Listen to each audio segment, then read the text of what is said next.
Hi hello how are you all of you good morning నమస్తే నేను మీ రాజశేఖర్. ఇక morning న్యూస్లోకి వెళ్దాం. ఇక మార్నింగ్ న్యూస్లోకి వెళ్లే ముందు ఇక కత్తులతో దాడులు అయితే జరుగుతున్నాయి. నిన్న దుబ్బాక నియోజకవర్గంలో కొత్త ప్రభాకర్ రెడ్డి పైన ఒక వ్యక్తి కత్తితో దాడి చేశాడు. అసలు ఆ వ్యక్తి ఏ పార్టీకి సంబంధించినాడు లేదంటే ప్రజలలోకి వెళ్ళి వచ్చినోడా అనే దానిపైన ఆరా జరుగుతున్నటువంటి విషయం అయితే మనం చూసాం. మొత్తానికి కొత్త ప్రభాకర్ రెడ్డి పైన కత్తితో దాడి చేసినటువంటి సంఘటన ఈ కుట్రపూరితమా లేదా ఇంకేదైనా ఉందా అనేటువంటి అంశం అయితే మనకు తెలియాల్సి ఉంది.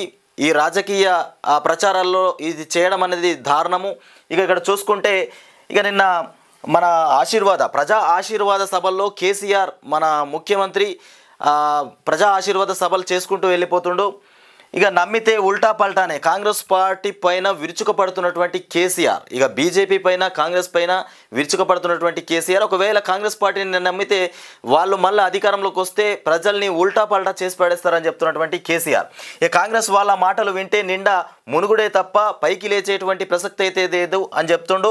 ఇక బాన్సువాడ జుక్కల్ నారాయణ ఖేడ్ ప్రజా ఆశీర్వాద సభల్లో సీఎం కేసీఆర్ మాట్లాడుతున్నటువంటి మాటలు, ఇక తెలంగాణ త్వరగా ఇవ్వకుండా కాంగ్రెస్ ద్రోహం చేసింది, నేను ఆమరణ దీక్ష చేపడితేనే దిగి వచ్చింది మనకు తెలంగాణ రాష్ట్రం అంటూ కేసీఆర్ చెప్తుండు. ఇక రైతు బంధు 24 గంటల కరెంటు ఇక దుబారా అని కాంగ్రెస్ అంటోంది. ఇక బీఆర్ఎస్ గెలిచాక రాష్ట్రాన్ని బాగు చేసుకుంటున్నాం, 24 గంటల కరెంటు, ఇంటింటికి నల్లా నీళ్లు ఇస్తున్నాం, ఇక చెరువులు బాగు చేసుకున్నాము, ప్రాజెక్టులు కట్టుకున్నాము, రాష్ట్రం రాకముందటికి ఇప్పటికీ పరిస్థితులు మీరే చూడాలి అని చెప్తున్నటువంటి కేసీఆర్. ఇక తెలంగాణ వచ్చిన తర్వాత రాష్ట్రంలో చెరువులు బాగు చేసుకున్నాం, రోడ్లు బాగు చేసుకున్నాం, 24 గంటల కరెంటు తెచ్చుకున్నాము, ఇంకా పూర్తిగా ఇక్కడ చూసుకుంటే నల్లా నీళ్లు, ఇంటింటికి కూడా నల్లా నీళ్లు తెచ్చుకున్నటువంటి పరిస్థితి. ఒకప్పుడు నీళ్లు లేవు తాగడానికి కానీ పొలాలకు కానీ, పంటకు వ్యవసాయం చేద్దామంటే వర్షం పడితే వర్షం వస్తే తప్ప పొలాలలో నీళ్లు కానీ వ్యవసాయానికి నీళ్లు కానీ ఉండేవి కాదు అని చెప్తున్నటువంటి కేసీఆర్. తెలంగాణ వచ్చిన తర్వాత అభివృద్ధి చెందిందని చెప్తుండు పూర్తిగా. ఇక ఇక్కడ చూసుకుంటే గాయపడినటువంటి ఎంపీ ప్రభాకర్ రెడ్డిని ఆసుపత్రికి తరలిస్తున్నటువంటి దృశ్యం అయితే మనం ఇక్కడ విజువల్స్లో చూస్తున్నాము. ఇక ఎంపీ కొత్త ప్రభాకర్ రెడ్డిపై నిన్న దుబ్బాకలో కత్తితో దాడి జరిగినటువంటి సంఘటన ఇది ఒక దారుణమైనటువంటి పరిస్థితి. ఇక దుబ్బాకలో బీఆర్ఎస్ అభ్యర్థిగా బరిలో ఉన్నటువంటి ప్రభాకర్ రెడ్డి పైన దాడి జరిగింది. సోమవారం సిద్దిపేట జిల్లా సూరంపల్లిలో ప్రచారం చేసి ఇక తిరిగొస్తూ వాహనం వైపు వెళ్తుండగా కడుపులో కత్తితో పొడిచి దుండగుడు ఇక మొదట గజ్వెల్కు, అక్కడి నుంచి హైదరాబాద్కు యశోద ఆసుపత్రికి తరలింపు చేశారు ఈ కొత్త ప్రభాకర్ రెడ్డిని. ఇక దగ్గరుండి ఎంపీని ఆసుపత్రికి తరలించినటువంటి మంత్రి హరీష్ రావు ఇక చికిత్స చేసిన వైద్యులు ఇక గాయమైనటువంటి చోట చిన్న పేగు భాగం తొలగించారు. ఇక ఘటన సమయంలో నిందితుడిని చితకబాదినటువంటి బీఆర్ఎస్ శ్రేణులు ఇక అతడికి తీవ్ర గాయం కావడంతో గాంధీ ఆసుపత్రికి తరలించి చికిత్స, రాజకీయ కుట్ర కోణంలోనూ దర్యాప్తు చేస్తామన్నటువంటి సిద్దిపేట సిపి ఇక రాజకీయ కుట్రలోనే ఒకవేళ ఈ అంశం జరిగి ఉండొచ్చు అనేటువంటి అంశం పైన సిద్దిపేట సిపి ఆరా తీస్తామని చెప్పింది. ఇక నిన్న కొత్త ప్రభాకర్ రెడ్డి సూరంపల్లి దుబ్బాకలోని ఇక సూరంపల్లిలో ప్రచారం చేసి తిరిగి వస్తూ వాహనం వైపు వస్తుండగా ఆ వ్యక్తి కత్తితో షేక్ హ్యాండ్ ఇచ్చేసి దగ్గరికి వచ్చి కత్తితో దాడి చేయడం జరిగింది. అసలు ఆ వ్యక్తి దాడి చేయడానికి కారణం ఏంది, ఎవరు?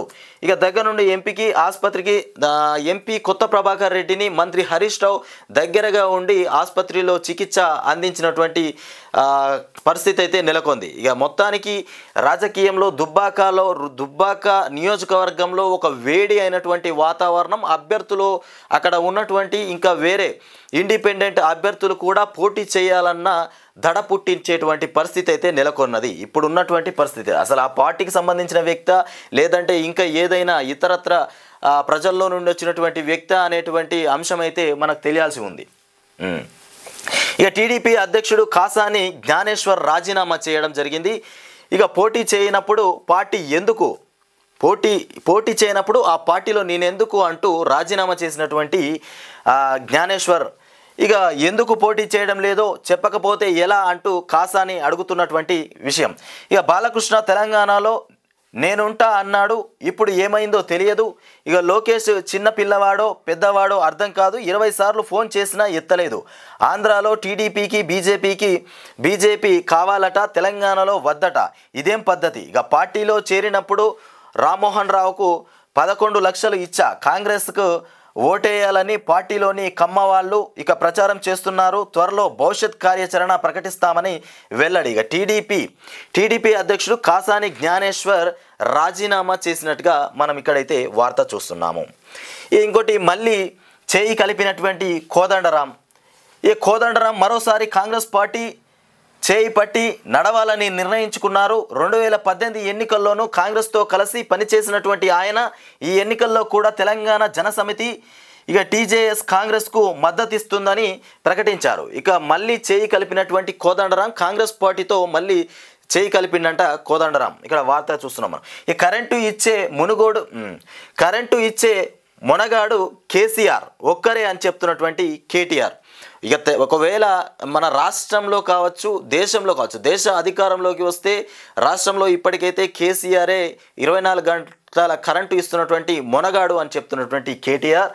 ఇక వ్యవసాయ రంగానికి 24 గంటల కరెంటు నిరంతరంగా ఇవ్వగలిగేటువంటి ఏకైక మొనగాడు సీఎం కేసీఆర్ మాత్రమేనని మంత్రి కేటీఆర్ అన్నారు. రాష్ట్రంలోని నాయకులతో ప్రచారం చేయలేక బయటి రాష్ట్రాల నుంచి వచ్చినటువంటి నేతలతో కాంగ్రెస్ బీజేపీ ప్రచారం చేయిస్తున్నదని ఎద్దేవా చేసినటువంటి కేటీఆర్. ఇక కేటీఆర్ ఏమో బయట రాష్ట్రాల వాళ్ళతోటి ఈ కాంగ్రెస్ పార్టీ బీజేపీ పార్టీ ప్రచారం చేపిస్తుందని కేటీఆర్ చెప్తుండు. ఇక మిగతా ఏం చెప్తున్నారంటే బీఆర్ఎస్ పార్టీ వాళ్ళు కర్ణాటకలో ఉన్నటువంటి కొంతమంది కూలీలను తీసుకొచ్చి తెలంగాణ రాష్ట్రంలో కరెంట్ ఇవ్వట్లేదు, మాకు అంటే మొత్తానికి మా రాజకీయంగా మేము బాగుపడలేదనేటువంటి అంశం అయితే తెలంగాణలో ర్యాలీలు, ధర్నాలు అంటే కాండువాలు కప్పించి తిప్పిస్తున్నారని కొన్ని ప్రచారాలు జరుగుతున్నాయి. అది ఎంతవరకు నిజమనేది తెలియదు. అంటే కర్ణాటక నుండి కూలీలను తీసుకొచ్చి ఇక్కడ ప్రచారం చేపిస్తున్నారట. అది అబద్ధపు పూరితమైనటువంటి ప్రచారమే తప్ప ఇంకొకటైతే కాదు. ఇక రాష్ట్రంలో అధికారంపై కేటీఆర్ పగటి కలలు కంటుండు. రాష్ట్రంలో అధికారం వస్తుందనేటువంటి అంశం పైన కేటీఆర్ మొత్తం మీద పగటి కలలు కంటుండంటూ కిషన్ రెడ్డి చెప్తుండు. ఇక బీజేపీ రాష్ట్ర అధ్యక్షుడు కిషన్ రెడ్డి ఎద్దేవా చేశారు. ఇక గిన్నిస్ రికార్డును తలదన్నేలా బీఆర్ఎస్ పాలనలో ప్రశ్నపత్రాలు లీకేజీలు, ఇక ఓటమి భయంతోనే బీఆర్ఎస్ ఇక టీఎస్పీఎస్సీ ప్రక్షాళన అంటూ కొత్త నాటకం చేస్తున్నారు. అన్ని వర్గాల ప్రజలను సీఎం కేసీఆర్ మోసం చేశారు. ఇక బీఆర్ఎస్ సర్కారుపై ఇక యువతలో తీవ్ర వ్యతిరేకత ఏర్పడింది. మీ జిత్తులను ప్రజలు నమ్మే పరిస్థితి లేదు అంటూ బీఆర్ఎస్కు ఓటమి తప్పదని ఇక్కడ మన కిషన్ రెడ్డి మాట్లాడుతున్నటువంటి మాటలు. ఈ కిషన్ రెడ్డి ఎన్నైనా మాట్లాడతాడు. మొత్తానికి ఈ రాష్ట్రంలో కేసీఆర్ యొక్క పాలన అంతా కూడా ఒక నాటకంగా మారిపోయింది, ప్రజలు నమ్మే పరిస్థితి లేదని చెప్తున్నటువంటి కిషన్ రెడ్డి మొన్నటి వరకు మరి కిషన్ రెడ్డి ఎక్కడ పోయిండు?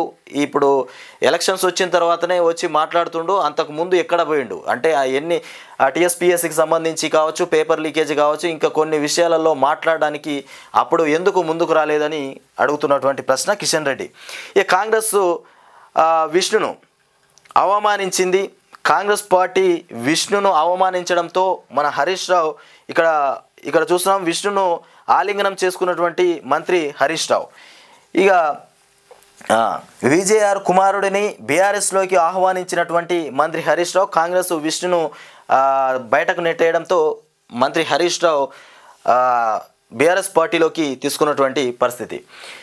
ఇక్కడ చూస్తే మనము కరెంటు ఇచ్చే మొనగాడు కేసీఆర్ ఒక్కరే అంటూ కేటీఆర్ మాట్లాడినటువంటి మాటలు. ఇక కాంగ్రెస్ బీజేపీల బంధం ఈనాటిది కాదు.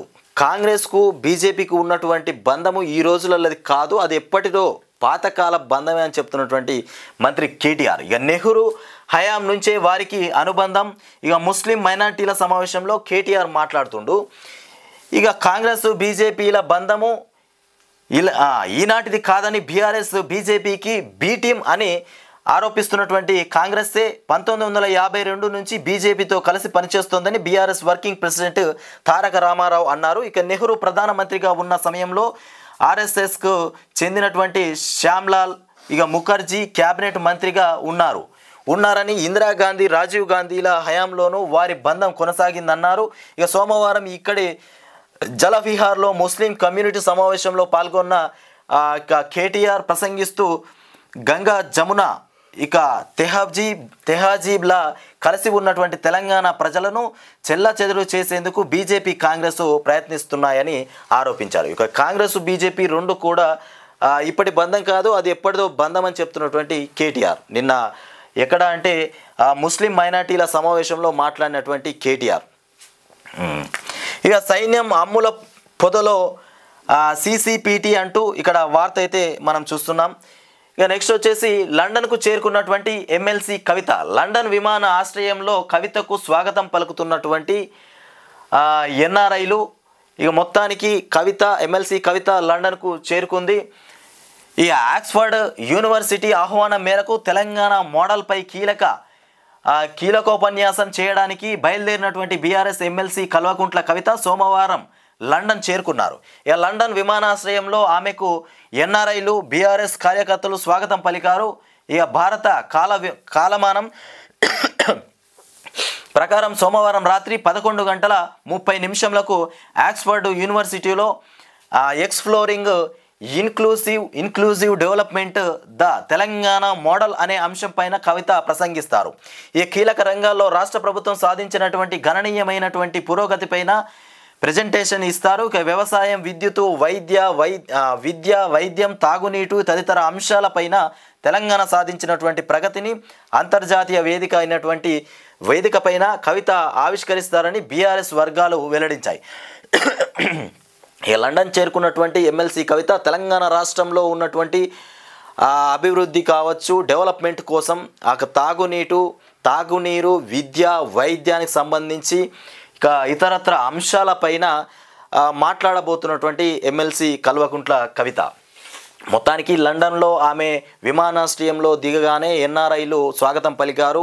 అక్కడ ఉన్నటువంటి బీఆర్ఎస్ శ్రేణులు కూడా ఆమెకు స్వాగతం పలికినటువంటి విషయం అయితే మనం ఇక్కడ చూస్తున్నాం. ఇక ఎంపీపై దాడి నేపథ్యంలో పోలీసు శాఖ మొత్తానికి అప్రమత్తమైపోయింది. నిన్న దుబ్బాకలో జరిగినటువంటి ప్రభాకర్ రెడ్డి పైన దాడిని మొత్తానికి ఇక్కడ పోలీస్ శాఖ అప్రమత్తమైపోయిందట. ఇక ప్రజాప్రతినిధులకు భద్రత పెంపు చేస్తున్నామంటూ వార్త అయితే మనం చూస్తున్నాం. ఇక మెదక్ ఎంపీ కొత్త ప్రభాకర్ రెడ్డిపై హత్యాయత్నం పోలీసు శాఖలో కలకలం రేపింది. ఇక పటిష్ట బందోబస్తు ఉన్నప్పటికీ దాడి జరగడాన్ని ఇక ఉన్నత అధికారులు తీవ్రంగా పరిగణిస్తున్నారు.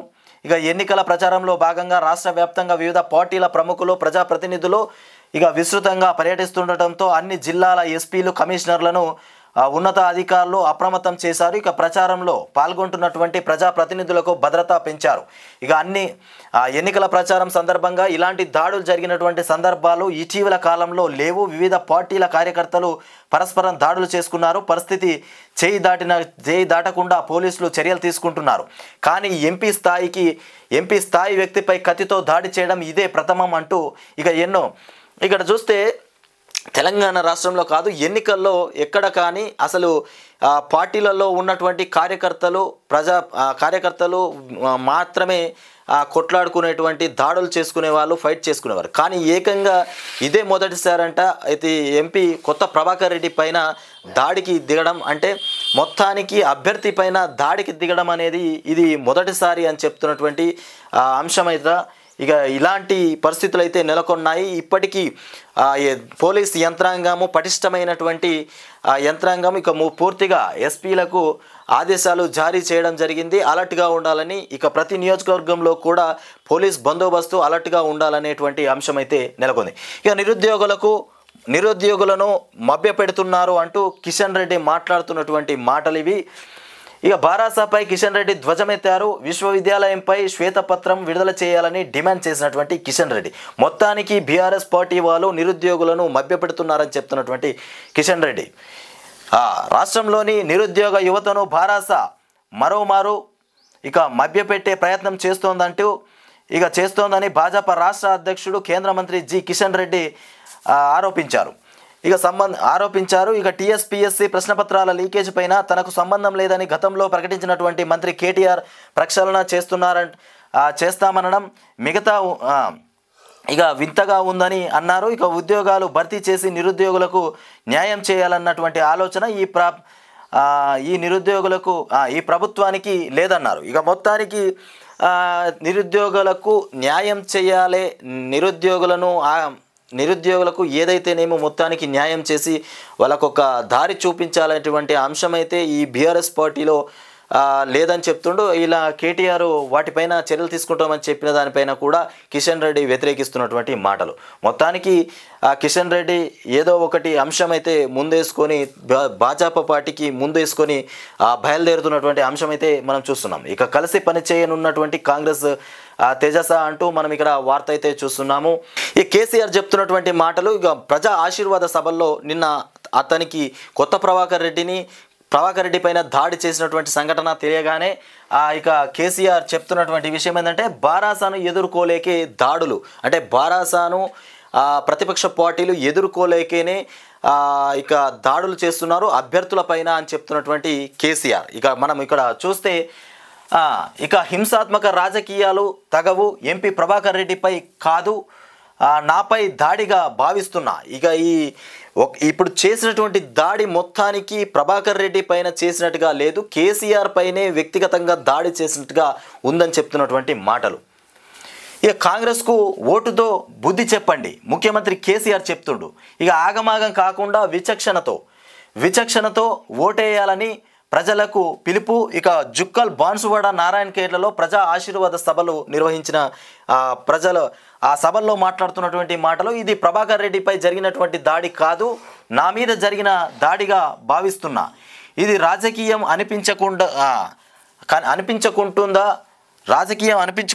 తెలంగాణలో హింసకు తావు లేదు, ఇలాంటి పనులు పిరికి పందలే చేస్తారు. ఈ దాడులు ఆపకపోతే మా తడాక ఏందో చూపించాల్సి ఉంటుంది అంటూ గన్మెన్ అప్రమత్తంగా ఉండి కాపాడకుంటే ఇక అలా ప్రభాకర్ రెడ్డికి ప్రాణాపాయం ఉండేది అని చెప్తున్నటువంటి కేసీఆర్. మొత్తానికి గన్మెన్ లేకపోతే ఇలా ప్రభాకర్ రెడ్డి హత్యకు గురయ్యేవాడు. ఇక రాష్ట్రాన్ని బ్రహ్మాండంగా ముందుకు తీసుకెళ్తుంటే కళ్ళల్లో నిప్పులు పోసుకొని గెలవడం చేతకాక దాడులు చేస్తున్నారని బారాస అధినేత ముఖ్యమంత్రి కేసీఆర్ ధ్వజమెత్తారు. ఇక దుబ్బాక బారాస అభ్యర్థి ఎంపీ కొత్త ప్రభాకర్ రెడ్డిపై దాడి చేసినటువంటి కాంగ్రెస్ వారికి ఓటుతో గట్టి బుద్ధి చెప్పాలన్నారు. ఇక ప్రభాకర్ రెడ్డిపై కత్తితో దాడి చేయడంతో కడుపులో 3 ఇంచుల లోతు దిగిందని కూడా చెప్పారు. మొత్తానికి కేసీఆర్ చెప్తున్నటువంటి మాటలు ఏంటంటే కేసీఆర్ పైన అటాక్ చేసినట్టే కొత్త ప్రభాకర్ రెడ్డి పైన అటాక్ చేసినటువంటి కత్తి పోటు ఏదైతే ఉందో అది కేసీఆర్ పైనే, అంటే నా పైనే దాడి చేసిండ్రు, నన్ను ఉద్దేశించే దాడి చేసిరని చెప్తున్నటువంటి కేసీఆర్. ఇక ఈ దాడిని ప్రజలు పసిగట్టాలి, ప్రజలు ఖచ్చితంగా కాంగ్రెస్ పార్టీకి బుద్ధి చెప్పాలి, కాంగ్రెస్ పార్టీని ఓటుతోని కొట్టాలి అనేటువంటి అంశం అయితే మనకి ఇక్కడ కేసీఆర్ చెప్తుండు. నిన్న ప్రజా ఆశీర్వాద సభల్లో ఇక ఎక్కడ జరిగే ఈ ప్రజా ఆశీర్వాద జుక్కల్ బాన్సువాడ నారాయణఖేడ్లో జరిగినటువంటి ప్రజా ఆశీర్వాద సభల్లో ఆ సమయంలోనే కేసీఆర్కు ఈ విషయం తెలిసింది. అప్పుడే మాట్లాడినటువంటి మాటలు ఇవి.